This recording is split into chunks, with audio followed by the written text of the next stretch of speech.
नमस्कार, मी पंजाब डक. महाराष्ट्रातल्या शेतकऱ्याला एक अंदाज देणार आहे. महाराष्ट्रातल्या सर्व शेतकऱ्याला सांगू इच्छितो की शेतकऱ्यांना तुम्ही काय करा, 7 जून पर्यंत तुम्ही तुमची शेतीची कामे करून घ्या. कारण की राज्यामध्ये मान्सूनसाठी खूप पोषक वातावरण असल्यामुळं राज्यात आता शेतीची कामे राहिलेली, ज्यांची राहिलेली तुम्ही शेतीची कामे करून घ्या.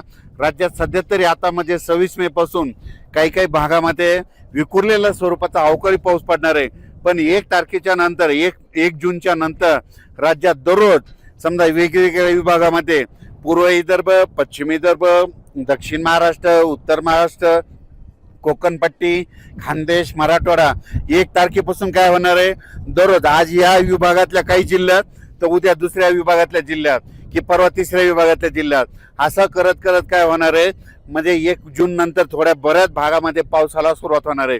मग हे 1 जून पासून काय होणार आहे, दररोज वेगवेगळ्या जिल्ह्यात, वेगवेगळ्या गावात, वेगवेगळ्या तालुक्यात असा करत करत 5-6 तारखेपर्यंत पाऊस बऱ्याच ठिकाणी बरसणार आहे. आणि त्याच्यानंतर काय होणार आहे, त्याच्या पाठीमागून लगेच मान्सूनचा पाऊस यायला आहे. म्हणून हा अंदाज सर्व शेतकऱ्यांना लक्षात द्यायचा. मग 7-8 जूनच्या नंतर काय होणार आहे, मान्सून सक्रिय होणार आहे. आणि मान्सून सक्रिय झाल्याच्या नंतर काय होणार आहे, सगळीकडे आपल्या महाराष्ट्रामध्ये पडणार आहे. मग शेतकऱ्यांनी काय करायचं, मान्सूनचा पाऊस पडल्याच्या नंतर जमिनीमध्ये जर एकीत ओल असली तर तुम्ही तुमचा पेरणीचा निर्णय घेऊ शकता. पण 4 बोट ओल असेल तर तुम्ही पेरणीचा निर्णय घेऊ नका. कारण की 4 बोट ओल असल्याच्या नंतर ती पेरणी फेल जाते. म्हणून हे देखील सर्व शेतकऱ्यांनी लक्षात घ्यायचं. पण महाराष्ट्रातल्या शेतकऱ्यांना सांगू इच्छितो की तुम्ही काय करा, जवळजवळ अचानक कंप्लीट 12 दिवस पाऊस राहिलेला आहे. या 12 दिवसामध्ये काय करा, तुम्ही तुमची शेतीची कामे आटपून घ्या.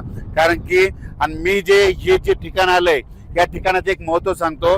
हे मुक्तीनाथ ठिकाण आहे, म्हणजे काठमांडूच्या पुढचं ठिकाण आहे. आणि या ठिकाणाहून आलेलो आहे. आणि या ठिकाणी आपल्या भारताचे पंतप्रधान या ठिकाणी 2018ला देखील आले होते, 2022ला देखील आलेले होते. आणि खूप असं थंड म्हणजे थंड ठिकाण आहे, निसर्गरम्य, मुक्तीस्नान. या ठिकाणी जलकुंड देखील आहे. या ठिकाणी स्नान करावं लागतं. स्नान केल्याच्या नंतर मुक्ती असे भेटते, असं या ठिकाणी आख्यायिका आहे. म्हणून हे देखील सांगू इच्छितो. या ठिकाणी गौतम बुद्धाची देखील एक मूर्ती देखील आहे, हे देखील पाहू शकता. आणि असताना देखील इतकी थंडी आहे तर पाहू शकता.